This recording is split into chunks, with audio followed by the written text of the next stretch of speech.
Hello student, class 12 physics की NCERT का जो एक्सरसाइज है फर्स्ट चैप्टर की, उसका क्वेश्चन नंबर सेकंड सॉल्व करते हैं। ठीक है, तो क्वेश्चन नंबर सेकंड क्या है, देखो।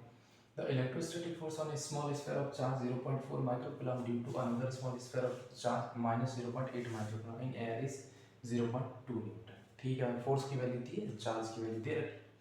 What is the distance between the two spheres R, उन दोनों के बीच की डिस्टेंस कितनी है ये बतानी है भाई। इसकी वैल्यू है 0.4 माइक्रोकूलम, इसकी है -0.8 माइक्रोकूलम।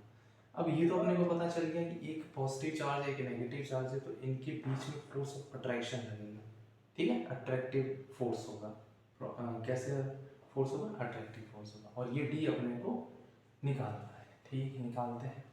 फोर्स का वही basic formula, F is equal to K Q1 Q2 upon R square. Force की वैल्यू कितनी दी है बेटा उसने? 0.2। के अपने को पता है 9 इंटू 10 की पावर 9, इसकी वैल्यू 0.4 और उसकी value 0.8 upon R square find करना है। 0.2 से नीचे तो कितना होगा? शिफ्ट कर दिया 0.2 को।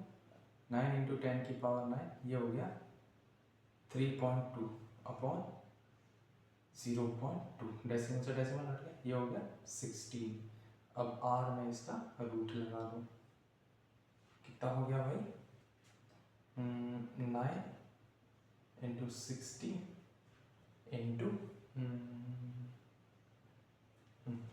अच्छा हाँ, ये 2 डेसिमल भी थे, तो 2 के बाद डेसिमल आया था, तो 1 और 10 नीचे आ जाएगा। अभी ऊपर जाएगा तो ये बना देगा इसको 10 की पावर 8। ध्यान रखना 0.4 0.8 मल्टीप्लाई करेंगे तो 0.32 आएगा, उसकी वजह से नीचे जाएगा 10। इस 10 से ये कम होकर कितना बन जाएगा? 10 की पावर 8 बन जाएगा। ठीक है, यहाँ बन गया 10 की पावर 8। अब देखो 9 का रूट 3, 16 का रूट 4, 10 की पावर 8 का हो जाएगा 10 की पावर 4। तो ये लगभग हो गया अपने 4 3 12, 10 की पावर 4। और ये माइक्रो में था, तो माइक्रो में से रूट निकला तो एक रूट लगाया तो एक माइक्रो बाहर आ गया, तो कितना होगा? 10 की पावर -6। ठीक है, तो 12 इंटू 10 की पावर -2 मीटर।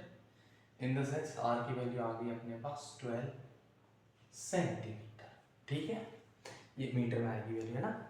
ओके, तो आर की वैल्यू कितनी आ गई? 12 सेंटीमीटर। अब अपने को फोर्स दूसरा क्या है, फर्स्ट वाला बता के। दूसरा क्या, what is the force on the second sphere due to the first. इसके ऊपर इसकी वजह से फोर्स निकालना, तो ये कैसा होगा? फोर्स ऑन 2 ड्यू टू 1, या फिर ऐसे भी कह सकते हैं फोर्स ऑन 1 ड्यू टू 2, एक ही बात होती है। तो चलिए भाई ठीक है, यहाँ पर फोर्स निकाल लेते हैं, वही वैल्यू आएगी। तो फोर्स की डी की वैल्यू कितनी आ गई? 12 सेंटीमीटर। वही formula F is equal to K Q1 Q2 upon R square. तो भाई मैं इसकी जगह यही रखूंगा, सारी चीज़ यही रखूंगा, तो वही वैल्यू आएगी 0.2 न्यूटन। बस फर्क इतना है कि फोर्स कैसा होगा? अट्रैक्टिव होगा, क्योंकि दोनों चार्ज अनलाइक चार्ज है। ठीक है, और इनकी कैसी है, ये कैसे है? अनलाइक चार्ज, इस वजह से एक दूसरे को अट्रैक्ट करेंगे। तो फोर्स की प्रॉपर्टी कैसी होगी बेटा? अट्रैक्टिव होगी। ठीक है, आर की वैल्यू आएगी 12 सेंटीमीटर और फोर्स आएगा 0.2 न्यूटन अट्रैक्टिव। अब भाई फर्स्ट की वजह से सेकंड पर बोले, सेकंड की वजह से फर्स्ट पर बोले, तो वही फोर्स आएगा 0.2 न्यूटन अट्रैक्टिव। ठीक है।